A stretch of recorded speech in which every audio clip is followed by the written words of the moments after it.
foreign policy more completely than any of his predecessors. And the essence of the case is this: he came into office determined to reduce his party's reliance on trade union funding.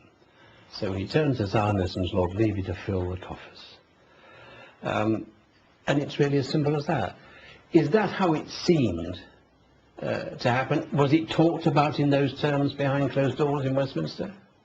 Yes, of course it was. I mean, he was referred to as Lord Cashpoint openly by the press. I mean, everybody knows that. No, but behind closed doors, was there an awareness that Blair was in the process Zionizing? No, I don't think people realised it from the very beginning. No, I think actually it's only the cash for peerages scandal that has highlighted it at Westminster and has made one or two commentators wonder just what goes on. But it's not just peerages. I mean, it's a whole lot of fundraising generally that goes on. And we are very, very dependent, all political parties, on those people raising funds. But I think there was another element with Blair as well.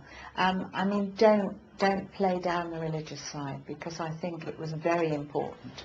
And I think Blair was probably verging on the Christian Zionist. He is a bit of a Christian Zionist, isn't he, almost? So, yeah. Yes. Jenny, is the implication that the Zionist lobby in Britain is beginning to acquire something of the same power that the American lobby has in America, which frankly is to make or break politicians, including leaders, including presidential candidates, including sometimes people in the White House? I don't think it's quite got there yet, but I think we're moving in that direction.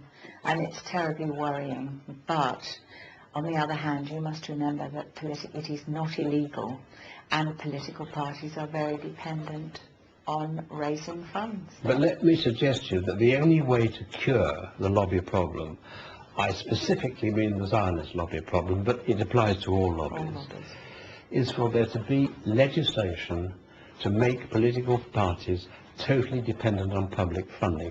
Now, my guess is that citizens would buy this if they were really aware of how much those who paid the piper called the tune.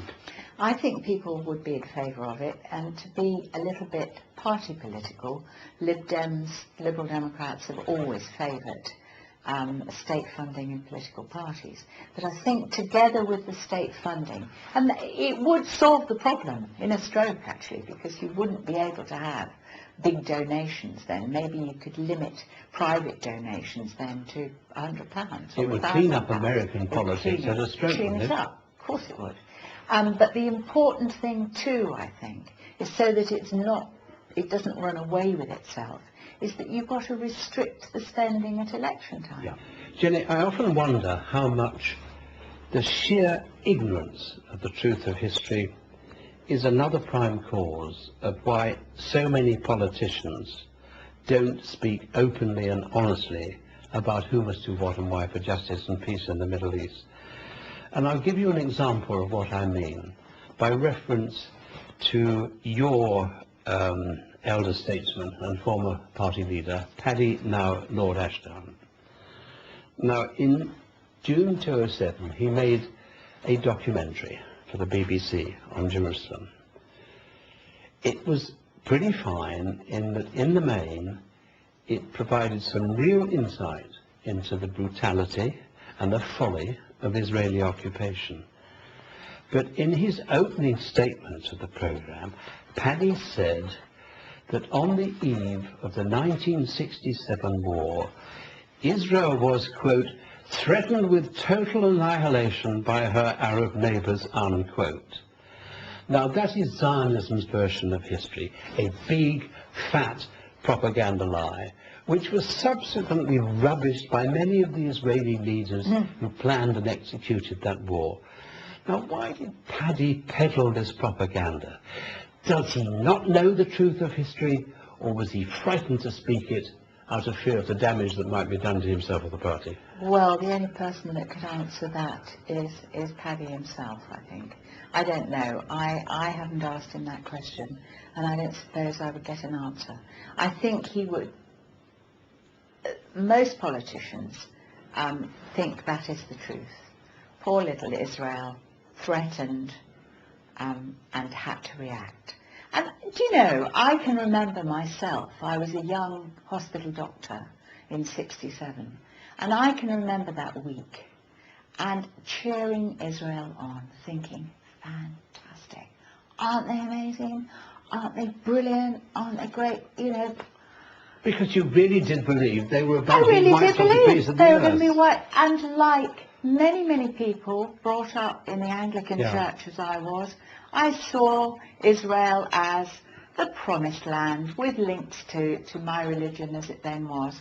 And there is a sentimentality and a love of that area but Jenny, in everyone in the West. And to some extent, I'm saying, I guess I didn't look any further. Yeah, but you see, what's changed, it's fair enough, because I remember the time, I was actually in Israel at the time reporting it, but it's fair enough to say that everybody felt this because they had been conditioned, they had been brainwashed. But the point I'm really making about Paddy is that it wasn't many years afterwards before one Israeli leader after another went on the public record to say this was all nonsense.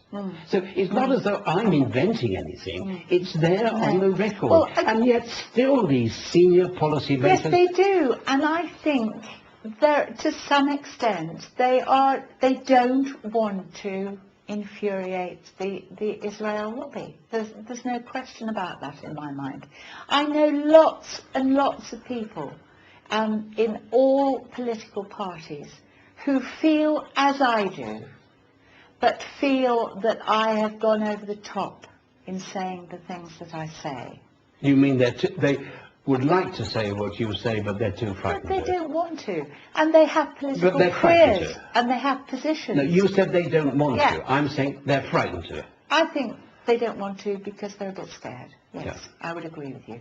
And I think they have to think of their political careers and their positions and their contacts and that who's going to pay for the children, you know, and wives. And I mean, politicians have careers. Well, so and you can make the broadcasters and journalists, and they have mortgages to pay kids to educate. Career-breaking statements, yeah, like I apparently made when I thought I was being totally honest, would have totally broken a career politician. Luckily, I've never been a career politician, so it didn't really worry me. If Baroness Tong is right, British politicians are frightened of offending Zionism because they know that if they do, their careers will stall in some way. Is she right? I think so. What she said is quite well known in private. The point is that it's almost never said in public. That's all for this week. From this heart to yours, good night.